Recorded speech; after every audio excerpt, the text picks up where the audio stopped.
Chocky continues as read by the bathroom reader. I am covering for the Plurality Report, who is currently laughing his ass off as to my terrible effort at mispronouncing the Welsh word curvus. Does that sound better? Chapter 9. I bought a copy of the Hindmere and District Courier at the station bookstall the next morning. As I expected, it was there. In the fourth column on the front page under the heading, Guardian Angel Saves Children, the quotes around Guardian Angel to show that the editor wasn't committing himself caused me an initial misgiving, but it subsided considerably as I read on. Local papers, wisely perhaps, are not in the habit of taking the mickey out of local residents, well, other than certain well-established figures of fun who enjoy it, that is. I had to admit that the piece was skillfully done, objective in tone, though with unmistakable reservations on the writer's part, and yet with a trace of genuine puzzlement showing through here and there. Rather as if he had decided to treat this evidence of the crackpot fringe with kindness, and had then become uncertain what the evidence was showing. The Guardian Angel angle was left almost entirely to the headline. The whole account gave the impression that something quite unusual had certainly happened when Matthew found himself in the water, but nobody knew quite what. There was no doubt, however, that Matthew had bravely rescued Polly. And in all, since the young man had had to do his job, it was fair enough, and a lot better than I had feared. Apart from the headline, indeed, there was little to complain of. But unfortunately, people notice headlines. That's what they're there for.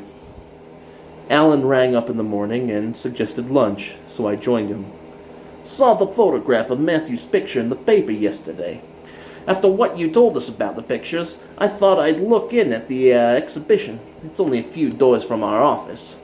Most of it's the usual grummy stuff. I don't wonder they picked out Matthew's. Rummy sort of vision, though, all kind of elongated, and yet it's got something, you know. He paused and looked at me curiously. After all you and Mary have said about Chocky, I wonder you sent it in. We didn't, I told him, and explained. Oh, I see. Bit unfortunate, coming on top of the other, he said. By the way, I had a visit from one of the Swimming Society people on Wednesday, just checking up on Colonel Summers' recommendation for a medal, he said. Apparently the society had heard from somewhere that Matthew had never swum before. That seemed to them to cast a doubt on the whole story, and no wonder either. So I told them what I knew about it.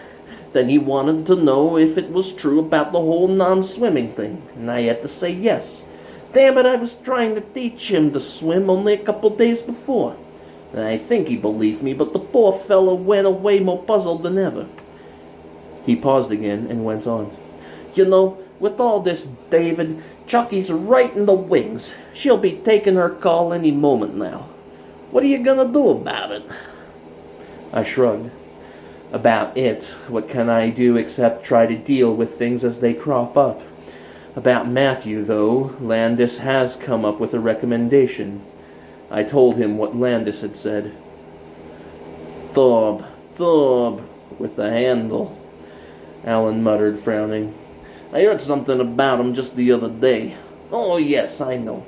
He's recently got an appointment as a sort of advisory industrial psychologist to one of the big groups. Can't remember which, but one of the really big boys. Fellow who told me he was wondering what whacking retainer he gets for that, on top of a thumping good practice. Oh, I said. At thumping good fees? Alan shook his head. Can't tell you about that, but he won't be cheap.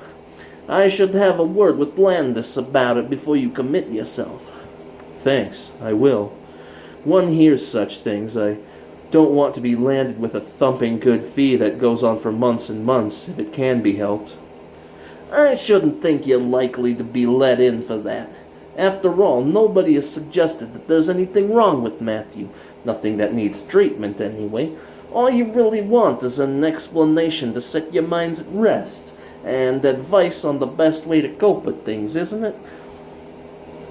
I don't know, I told him.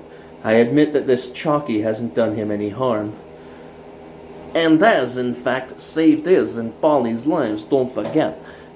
Yes, but it's Mary I'm worried about now. She's not going to be easy in her mind until she's satisfied that Chocky has been driven right away, abolished, exorcised, or somehow finished with. Alan considered and nodded. Security in mediocratic... Security in mediocritate solace. Normality above rubies. Instinct overriding mind. Well, we're not all made alike, men and women particularly. But get her to wait for Thorpe's verdict, old man. I've a feeling it might lead to trouble if she tries to smoke out this Chocky off her own bat, if you'll excuse the expression. She won't do that, I told him. She knows it would antagonize Matthew. She's a bit like Polly in a way. Both of them feel they've been alienated. She's afraid of making it worse, and afraid for Matthew, too. The devil of it is there doesn't seem to be anything one can do to help her. Alan shook his head. Not until you know more, old boy. And for that I think you'll have to pin your faith on Thoib. I arrived home to find the atmosphere a trifle gloomy, perhaps, but certainly not critical. My spirits lifted. Mary must have read the Courier, and I judged reacted to it as much as I had. I asked about the day. I thought I'd keep clear of the town, she told me, so I did the ordering by phone. About 11 o'clock a nice but dotty old clergyman called. He was disappointed to hear that Matthew was out because he had wanted to explain an error to him, but he decided to explain it to me instead. He was sorry to read, he said, that Matthew has been misled into attributing his survival to the intervention of a guardian angel, because the idea of a guardian angel was not a truly Christian conception. It was one of those pagan beliefs which the early church had neglected to suppress, so that it, along with a number of other erroneous beliefs, had mistakenly and temporarily become incorporated in the true faith. A great many of the errors had been expelled by the true doctrine. This one, however, had been remarkably hardy, and it was the duty of all Christians to see to it that it was not perpetuated. So would I please do my part to fortify the faith by telling Matthew that his Maker did not depute these matters to amanuenses. It was he, and he alone, who could confer upon Matthew the ability to save himself, and the gift of courage to save his little sister. He considered it his duty to clear up this misunderstanding.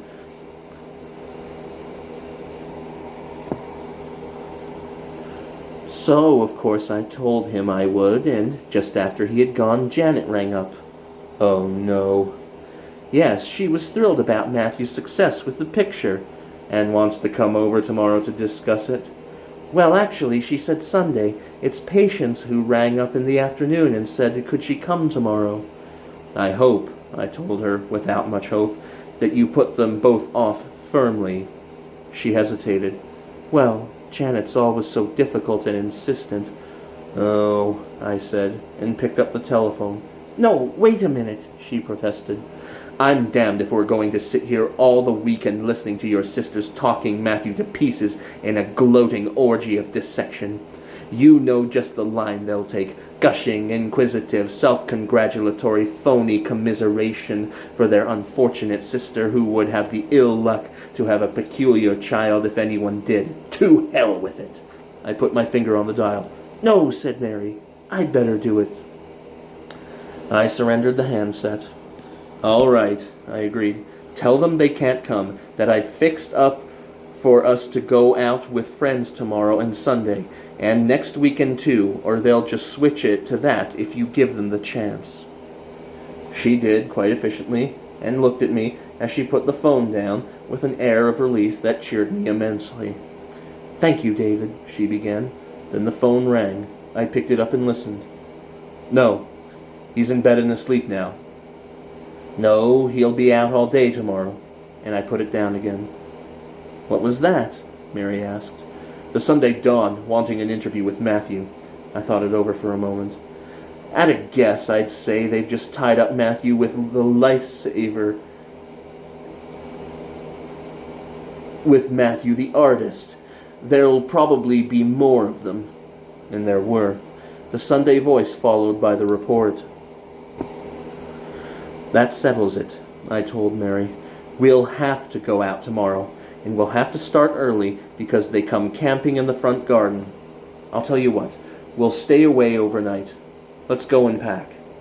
We started upstairs, and the phone went again. I hesitated. "Oh, leave the thing," said Mary. So we did. And the next time. We managed to get away by 7 o'clock, unimpeded by interviewers, and set course for the coast. "I hope they won't break in while we're away," said Mary. "I feel like a refugee." We all began to feel like refugees a couple of hours later as we neared the sea. The roads grew thick with cars. Our speed was little better than a crawl. Mysterious hold-ups occurred, immobilizing everything for miles. The children began to get bored. "It's all Matthew's fault," Polly complained. "It isn't," Matthew denied. "I didn't want any of it to happen. It just happened." "Oh, then it's all Chocky's fault." "You ought to be jolly grateful to Chocky," Matthew pointed out. "I know, but I'm not. She spoils everything," said Polly. "The last time we came this way we had Piff with us. She was a bit of a nuisance," I observed. "Piff was just a silly. She didn't tell me things. I had to tell her. I bet Chocky's telling Matthew things now, or asking him her stupid questions." "As a matter of fact, she's not. She's not been here since Tuesday. I think she's gone home," Matthew retorted. "Where's her home?" asked Polly. "I don't know, but she was a bit worried, so I think she's gone home to ask about things." "What sort of things?" Polly wanted to know. I grew conscious of Mary beside me, taking no part. "Well, if she's not here, let's forget all about her for a bit," I suggested. Polly put her head out of the window and looked up and down the stationary line of cars. "We aren't ever going to move. I shall read my book," she announced. So she dug it out from beside her and opened it. Matthew looked down at the illustration. "What's that supposed to be? A circus?" he inquired. "Pooh!" Polly exclaimed in contempt. "It's a very interesting story about a pony called Twinkle-Hooves. He was in a circus 3 books ago. Now he wants to be a ballet dancer." "Oh," said Matthew, with quite commendable restraint. We arrived at a vast car park charging 5 shillings a time, collected our things, and went in search of the sea.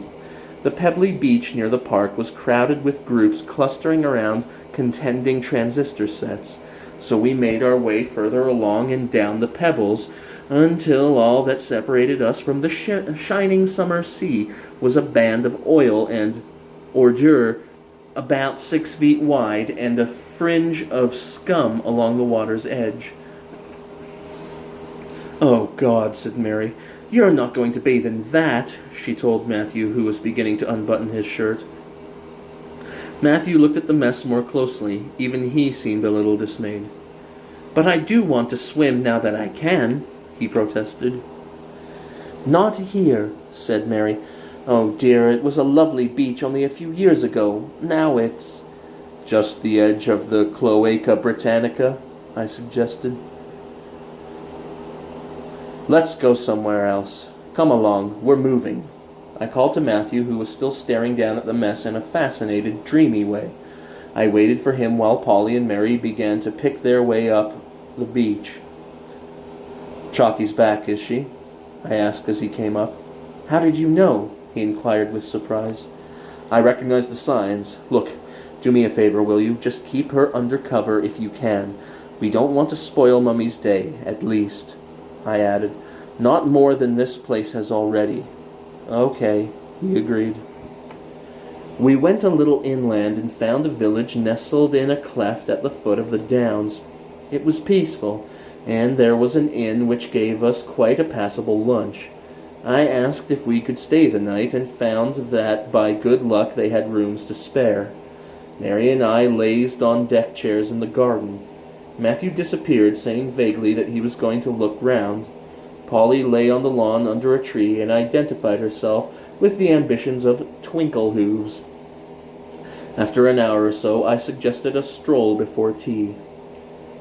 We found a path which followed the contour across the side of the hill and walked it in a leisurely fashion. After about half a mile, we rounded a shoulder and came in sight of a figure working intently on a large sketch-pad supported by his knees. I stopped. Mary said, "It's Matthew."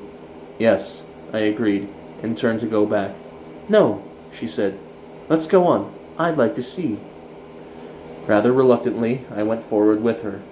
Matthew seemed quite unaware of us. Even when we drew close, he remained utterly absorbed in his work.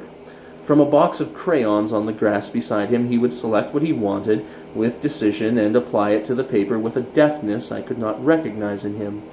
Then, with a curious mixture of delicacy and firmness, he smudged, blurred, and softened the line using his fingers or his thumb, or a part of a grubby handkerchief on which he wiped his hands before adding the next stroke and rubbing that skillfully into the right tone and density.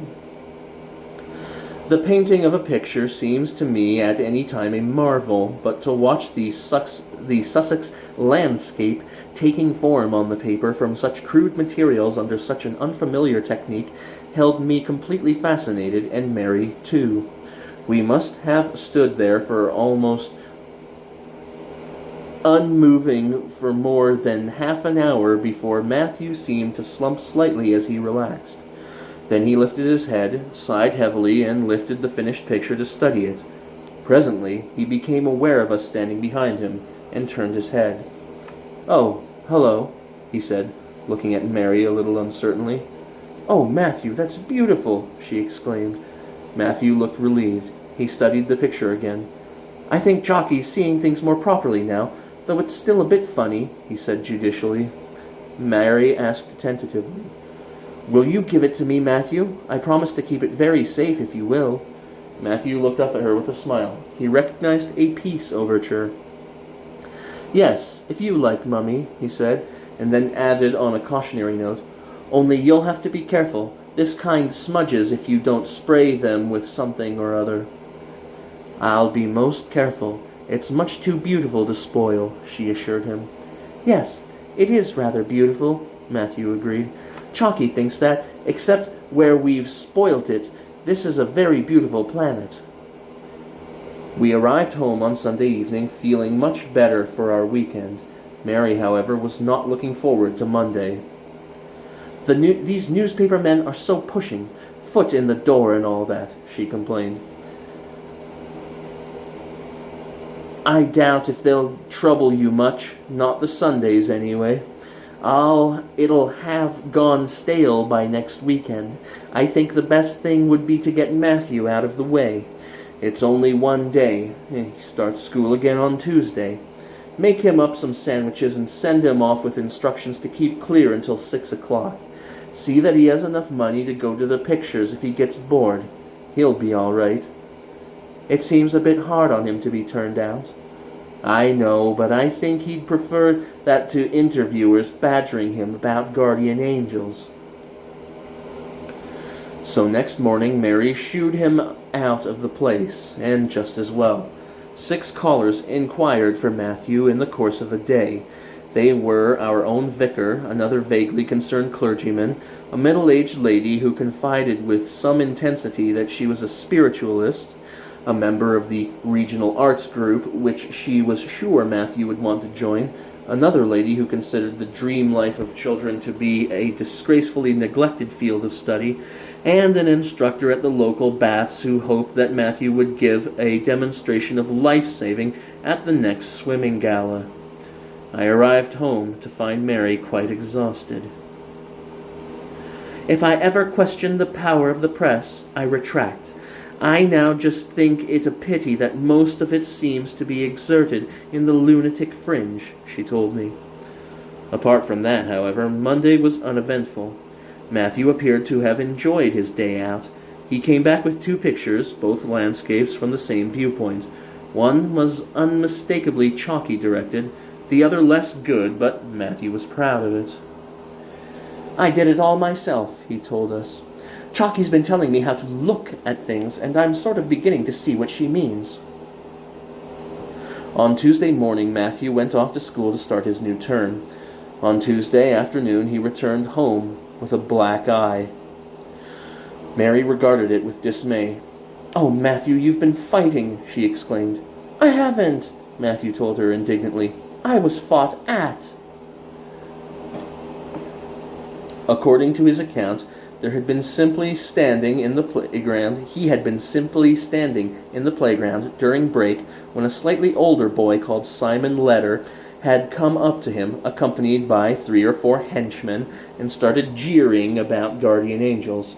Matthew's disownment of a guardian angel went unheeded, and somehow a situation had been reached in which Simon proclaimed that if Matthew's guardian angel could guard him from Simon's fists, he was willing to believe in guardian angels. If not, it proved that Matthew was a liar. Simon had then put his postulate into a practical test by landing Matthew a punch in the face which had knocked him down. Matthew was not quite clear about the next minute or two. He admitted he might have been dazed. All he remembered was that he was on his feet again, and instead of facing Simon and his companions, he found himself looking at Mr. Slatson, the headmaster. Mr. Slatson very decently took the trouble to ring up at dinner time and inquire about Matthew. I was able to tell him that he seemed quite himself, though he did not look pretty. "I'm sorry it happened," Mr. Slatson said. "The provocation was all on the other boy's part. We've settled that, and I don't think he'll try it again. A curious incident. I happened to see it, though I was too far off to interfere. When the boy had knocked Matthew down, he waited for him to get up again, with the obvious intention of following it up. But when Matthew did get up, instead of stepping forward, he took a pace back, and so did his companions. They stared for a moment, and then all turned and ran away. I asked the ringleader what had happened. All he could tell me was that Matthew looked so fierce. Odd that, but I think it means there'll be no more trouble of the kind. By the way," and he went on to congratulate us, though with some detectively puzzled undertones, on Matthew's natatory and artistic achievements. Polly was interested in Matthew's appearance. "Can you see out of it?" she wanted to know. "Yes," Matthew said shortly. "It does look funny," she told him. "Twinklehoofs nearly lost his eye once," she added reminiscently. "Got kicked by a ballet dancer?" suggested Matthew. "No, it was in the book before that, when he was a hunting pony," Polly explained. She paused. "Did Chocky do it?" she asked innocently. "Now then, break it up," I told them. "Matthew, what did Miss Soames say about Homeward? Was she pleased to see it in the papers?" Matthew shook his head. "I haven't seen her yet. We didn't have art today," he said. "Miss Pinsker from our school saw it," Polly put in. "She thought it was lousy." "Really, Polly, what an expression," Mary protested. "I'm sure Miss Pinsker didn't say anything of the kind." "I didn't say she said it, but she thought it. You could tell. She wanted to know if Matthew had something called stigmatics or something, and whether he wears glasses. And I told her no, he didn't need them because it really wasn't his picture anyway." I exchanged glances with Mary. "Oh dear, what have you started now, I wonder," she said with a sigh. "Well, it's true," Polly protested. "It isn't," said Matthew. "It is my picture. Miss Soames watched me do it." Polly sniffed. When we had got rid of them, I gave Mary my news of the day. Landis had rung me up in the morning. He told me, managed to see Sir William, who seemed quite hopefully interested by his account of Matthew. Sir William's time was, of course, rather closely booked, but he had suggested that I ring up his secretary and see if an appointment could be arranged. So I did that. Sir William's secretary also told me that Sir William was very much booked up, but she would see. There was a sound of rimming papers. Then, on a gracious note, she informed me that I was fortunate. There had been a cancellation, 2 o'clock Friday afternoon, if I cared to take it. Otherwise, it might be a matter of weeks. Mary hesitated. She seemed, during the last 2 or 3 days, to have lost the fine edge of her antipathy to Chocky. Also, I fancy, she had an instinctive reluctance to entrusting Matthew in other hands, as if, like the beginning of school days, it marked the end of a phase. But her common sense asserted itself. We arranged that Matthew should come up on Friday, and I would escort him to Harley Street. On Wednesday I had an uninterrupted day.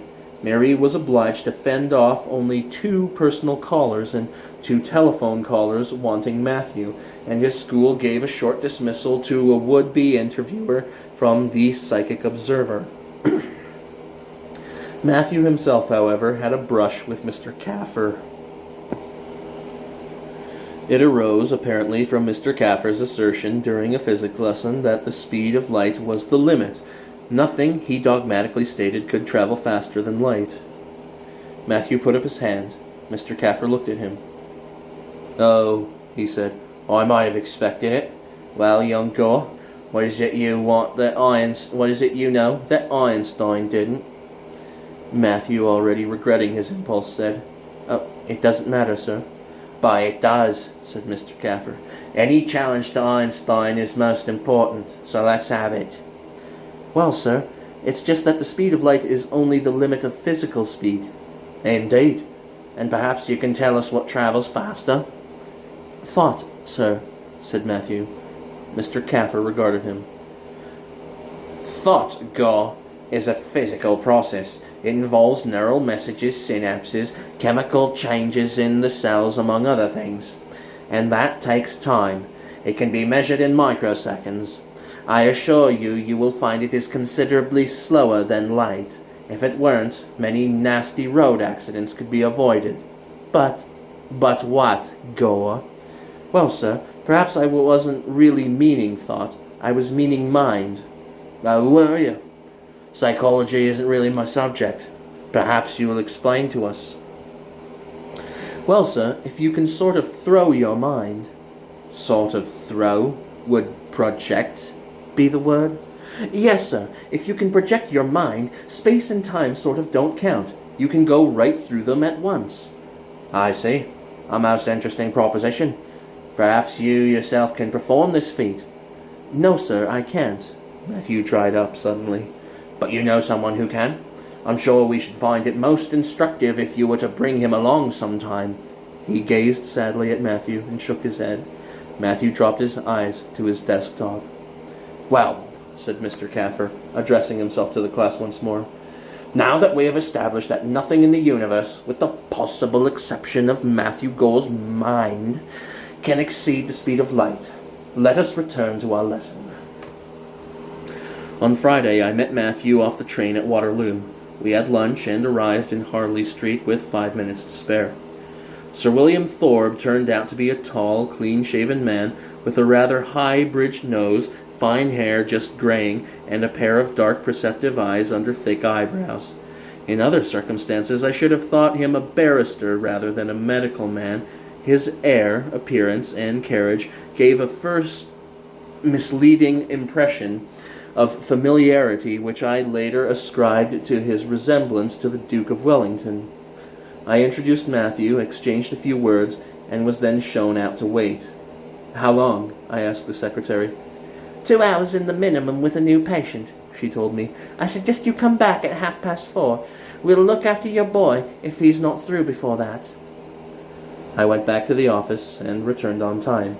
It was after 5 before Matthew emerged. He looked at the clock. "Gosh," he said, "I thought it was only about half an hour." The secretary bustled up. "Sir William asked me to make his apologies for not seeing you now. He has an urgent consultation to attend. He will be writing to you in a day or 2, she said, and we were shown out. "What happened?" I asked Matthew when we were in the train. "He asked me some questions. He didn't seem at all surprised about Chocky," he said, and added, Then we listened to records." "Oh, he runs a discotheque?" I inquired. "Not that sort of record. It was all soft and quiet. Musical kind of music.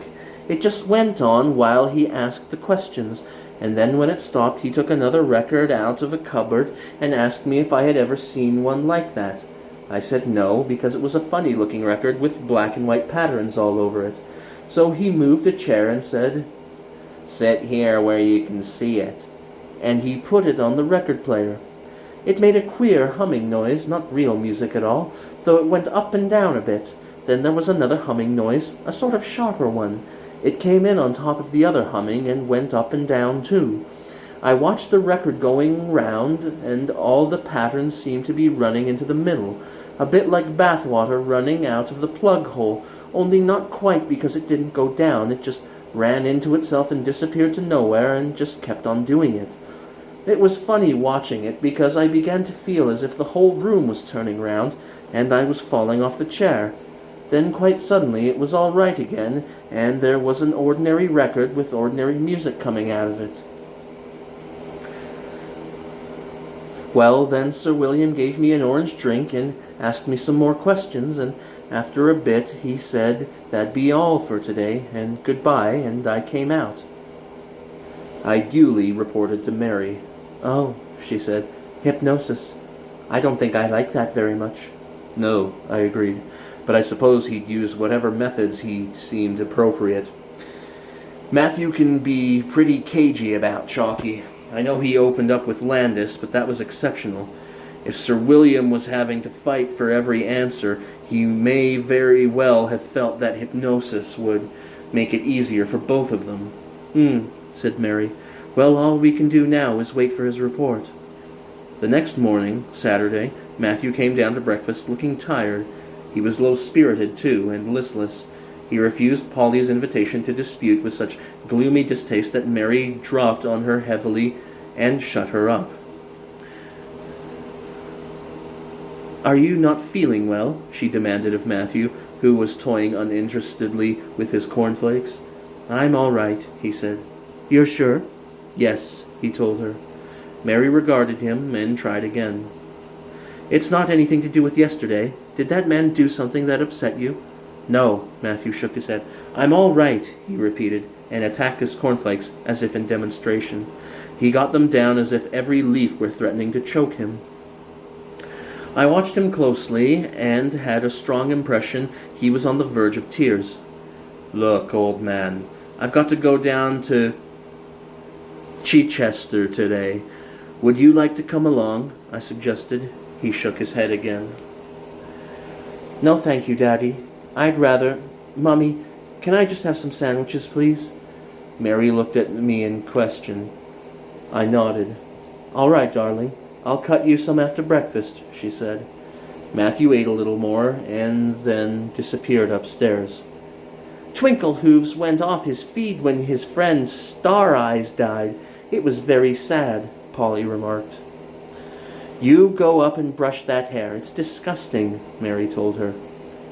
When we were alone, she said, "I'm sure it's something that man told him yesterday." "Could be," I admitted, "but I don't think so. He wasn't at all upset yesterday evening. Anyway, if he wants to get away by himself, I think we ought to let him." When I went out to get the car, I found Matthew strapping a sketching block, his paint box, and a packet of sandwiches onto the carrier of his bicycle. I hoped the sandwiches would survive it. "Go carefully. Remember it's Saturday," I told him. He did not come back until 6 o'clock and went straight up to his room. At dinner, he was still up there. I inquired. "He says he doesn't want any," Mary told me. "He's just lying on his bed, staring at the ceiling." "I'm sure he must be sickening for something." I went up to see. Matthew was, as Mary had said, lying on his bed. He looked very tired. "Feeling played out, old man?" I asked him. "Why don't you get right into bed? I'll bring you something on a tray." He shook his head. "No thanks, Daddy. I don't want anything." "You ought to have something, you know." He shook his head again. I looked round the room. There were 4 pictures I had not seen before, all landscapes. 2 propped up on the mantel shelf, 2 on the chest of drawers. "Did you do these today? May I look?"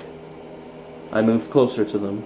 One I recognized immediately, a view across Doxham Great Pond. Another included a part of the pond in one corner. The third was taken from a higher point, looking across a village to the downs beyond. The fourth was like nothing I had ever seen.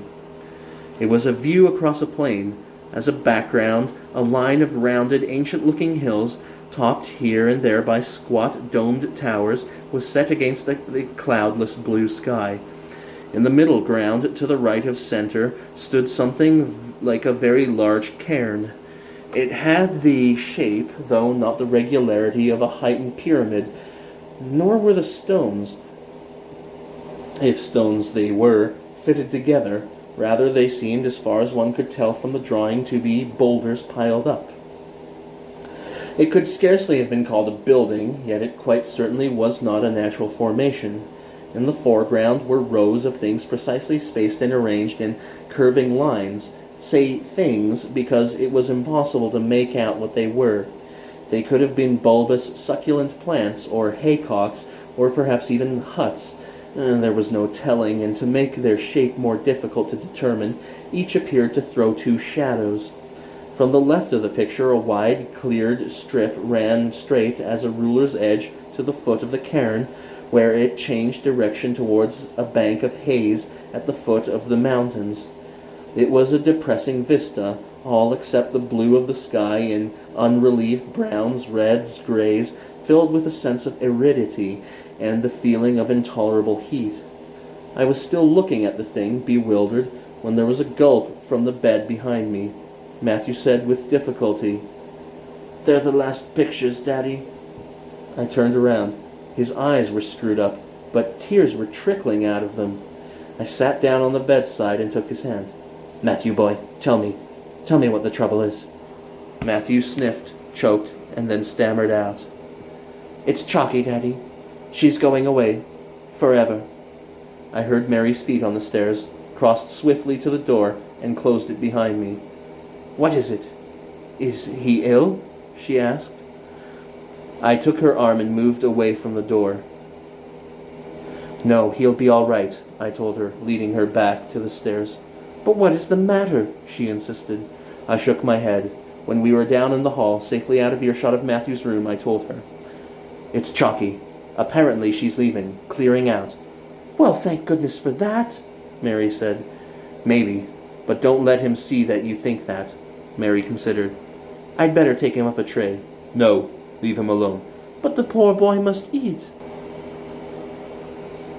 "I think he's, saying goodbye to her and finding it difficult and painful," I said. She looked at me uncertainly, with a puzzled frown. "But David, you're talking as if, Chocky isn't real." "To Matthew she is, and he's taking it hard. All the same, I think he ought to have some food." I have been astonished before, and doubtless shall be again, how the kindliest and most sympathetic of women can petrify and downgrade the searing anguishes of childhood. Later on, perhaps, but not now. Throughout the meal, Polly chattered constantly and boringly of ponies. When we had got rid of her, Mary asked, "I've been thinking, do you think it's something that man did?" "What man?" "That's Sir William something, of course," she said, impatiently. "After all, he did hypnotize Matthew. People can be made to do all kinds of things through hypnotic suggestion. Suppose he said to Matthew, when he was in a trance, 'Tomorrow your friend Chocky is going to tell you she is going away. You are going to be very sorry to say goodbye to her, but you will. Then she will leave you. And gradually you will forget all about her.' Something like that. I don't know much about it, but isn't it possible that a suggestion of that kind might cure him and clear up the whole thing?" "Cure him?" I said. "Well, You mean you've gone back to thinking Chocky is an illusion?" "Not exactly an illusion." "Really, darling, after the swimming, after watching him at his painting last weekend, you can still think that?" "I can still hope that. At least it's less alarming than what your friend Landis talked about, possession, and this does seem to bear it out, doesn't it? I mean, he goes to this Sir William man, and the very next day he tells you that Chocky is going away." I had to admit there that she had a point. I wished I knew more about hypnosis in general and Matthew's in particular.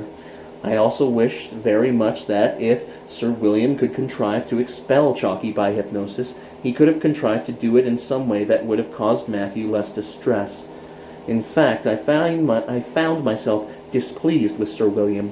It began to look as if I had taken Matthew to him for a diagnosis, which I had not yet got, and possibly been given instead a treatment which I had not at this stage requested. The more I considered it, the more unsatisfactory, not to say high-handed, it seemed. On our way to bed, we looked into Matthew's room in case he were feeling hungry now. There was no sound except his regular breathing, so we shut the door quietly and went away. The next morning, Sunday, we let him sleep on. He emerged about 10 o'clock looking dazed with sleep, his eyes pink about the rims, his manner distrait, but with his appetite hugely restored. About 11:30, a large American car with a front like a jukebox turned into the drive. Matthew came thundering down the stairs. "It's Auntie Janet, Daddy. I'm off," he said breathlessly, and shot down the passage to the back door. We had a trying day, rather like a reception without the guest of honor, or perhaps a freak show without the freak. Matthew had been wise. There was a lot of discussion, mostly one-sided, on the viability of guardian angels, and a lengthy disquisition with illustrative anecdotes on the characteristics of an artist in the family, presenting almost all of them as undesirable, if not actually disruptive. I do not know when Matthew returned. He must have come in, burgled the larder, and crept upstairs while we were talking. After they had gone, I went up to his room. He was sitting looking out of the open window at the sinking sun. "You'll have to face her sooner or later," I told him. "But I must say today was not the day. They were most disappointed not to see you." Matthew managed to grin. I looked round. The 4 paintings were propped up again on display. I commented favorably on the views of Doxham Pond. When I came to the last picture, I hesitated, wondering whether to ignore it. I decided not to. "Wherever is that supposed to be?" I inquired. Matthew turned his head to look at it. "That's where Chocky lives," he said, and then paused. He added, "It's a horrid place, isn't it? That's why she thinks this world is so beautiful." "Not at all an attractive spot," I agreed. "It looks terribly hot there." "Oh, it is in the daytime. That fuzzy bit at the back is vapor coming off the lake." I pointed to the great cairn. "What is that thing?" "I don't really know, really," Matthew admitted. "Sometimes she seems to mean a building, and sometimes it comes like a lot of buildings, more like a town. It's a bit difficult without words when there isn't anything the same here." That, I felt, must considerably understate the perplexities of mentally conveying an alien concept. "And these lumps?" I pointed to the rows of symmetrically spaced mounds. "Things that grow there," was all he could tell me. "Where is it?" I asked. Matthew shook his head. "We still couldn't find out, or where our world is either," he said. I noted his use of the past tense and looked at the picture again. The harsh monotony of the coloring and the feeling of arid heat struck me once more. "You know, if I were you, I'd keep it out of sight when you're not here. I don't think Mummy would like it very much." Matthew nodded. "That's what I thought, so I put it away today." There was a pause. We looked out of the window at the red arc of sun, fretted by the treetops as it set. I asked him, "Has she gone, Matthew?" "Yes, Daddy." We were silent while the last rim of the sun sank down and disappeared. Matthew sniffed. His eyes filled with tears. "Oh, Daddy, it's like losing a part of me." Matthew was subdued and perhaps a little pale the next morning, but he went off resolutely enough to school. He came back looking tired, but as the week went by he improved daily. By the end of it he seemed more like his normal self again. We were relieved, for the same reasons, but on different premises. "Well, thank goodness that's over," Mary said to me on Friday evening. "It looks as if Sir William Thing was right after all." "Thorpe," I said. "Well, Thing or Thorpe, the point is that he told you that it was just a phase, that Matthew had built up an elaborate fantasy system, that it was nothing very unusual at his age, and there was nothing for us to worry about, unless it were to become persistent. He thought that unlikely. In his opinion, the fantasy would break up itself and disperse, probably quite soon. And that's exactly what happened." "Yes," I agreed. "It was the simplest way, and after all, what did it matter now if Thorpe had been right off the beam? Chocky was, in one way or another, gone." Nevertheless, when I had received his letter on Tuesday, I had found it exceedingly hard to take.